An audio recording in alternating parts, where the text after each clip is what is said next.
ধন্যবাদ তুমি। আসলে আমি যেখানে দাঁড়িয়ে রয়েছি দেখতে পাচ্ছি যে পিছনে কমলমতি ছাত্র ছাত্রীরা কিন্তু অবস্থান করছে। আসলে তাদের কোনো দায় নেই, তারা নিজের ইচ্ছায় স্বইচ্ছায় কিন্তু দাঁড়িয়ে রয়েছে দেশের সাথে, জনসাধারণের, মানুষের সাথে। দেখা যাচ্ছে যে এই যে প্রখর রোদে একদম বৃষ্টি, গতকালকে আমরা বৃষ্টিও দেখেছি, প্রখর রোদও দেখেছি, এই যে গরমে, অতিষ্ঠ গরম, এই যে ছোট ছোট বাচ্চারা কলেজ, স্কুল এবং ভার্সিটিতে ছেলেমেয়েরা রয়েছে, তারা কত কষ্ট করে এখানে দাঁড়িয়ে ট্রাফিকের দায়িত্ব পালন করছে, যে দায়িত্বটা আসলে পুলিশরা পালন করবে। কারণ এই মুহূর্তে জানেন 5ই আগস্টের পরে দেশে একটা অস্থিতিশীল একটা অবস্থা বিরাজ করছে, যার পরিপ্রেক্ষিতে আসলে আইন শৃঙ্খলা বাহিনী কিন্তু রাস্তায় নেই। এই এই একটি দুর্গম এক অবস্থা আসলে দেখতে পাচ্ছেন যে ছাত্ররা কিন্তু রাস্তা রয়েছে এই মুহূর্তে, এবং তারা তাদের জায়গা থেকে যতটুকু চেষ্টা করছেন তারা কিন্তু দায়িত্ব পালন করে যাচ্ছে। এক সবচেয়ে মজার বিষয়, যারা আইন অমান্য করছে তাদেরকে 5 মিনিট রাস্তায় দাঁড়িয়ে রাখা হচ্ছে, যাদেরকে হেলমেট নেই তাদের কিন্তু আসলে 5 মিনিট পানিশমেন্ট হিসেবে দিচ্ছে। আমি একজন এখানে এখানে একজন ছাত্রের সাথে কথা বলতে চাই। আহ আচ্ছা, এখানে তো আপনারা আছেন, আপনাদের এই যে কষ্ট করে এই রোদের মধ্যে কাজ করছেন, এই বিষয়টা জনসাধারণ কিভাবে দেখছে? হ্যাঁ, সবাই খুব ভালোভাবে দেখছে, খুব ভালো মন্তব্য করছে, অনেকে অনেক ভাবে হেল্প করছে।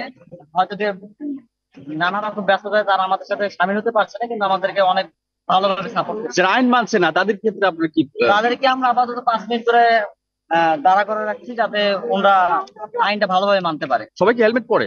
সবাই হেলমেট পরে না, অনেকেরই লেগেন্স দেখতে পাচ্ছি, যার কারণে আমরা এই পদক্ষেপটা নিচ্ছি, যেহেতু আমরা কোনো মামলা দিতে পারি না। আর এটা আমাদের মানে দায়বদ্ধতাও না, তাই আমরা নিজের দেশের স্বার্থে এই 5 মিনিট করে একটা পানিশমেন্ট দেওয়ার।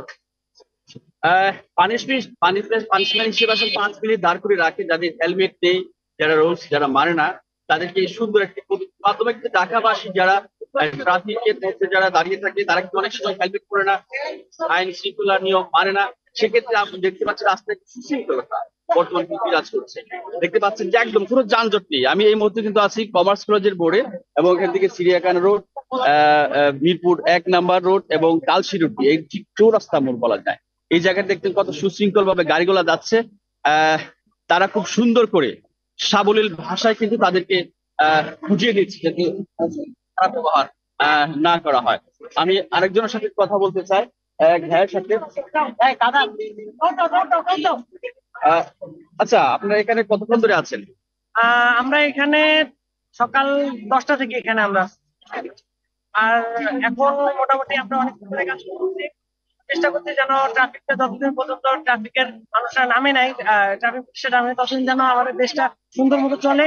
আমরা ট্রাফিক আইনগুলো যেন ঠিক মতো সময় ভঙ্গ করে, আমরা চেষ্টা করছি যারা সিট বেল্ট পরা নাই তারা যেন সিট বেল্ট পরে থাকে, এবং তার পাশাপাশি যারা হেলমেট পরা নাই তাদেরকে আমরা চেষ্টা করতেছি হেলমেট যেন পরে থাকে।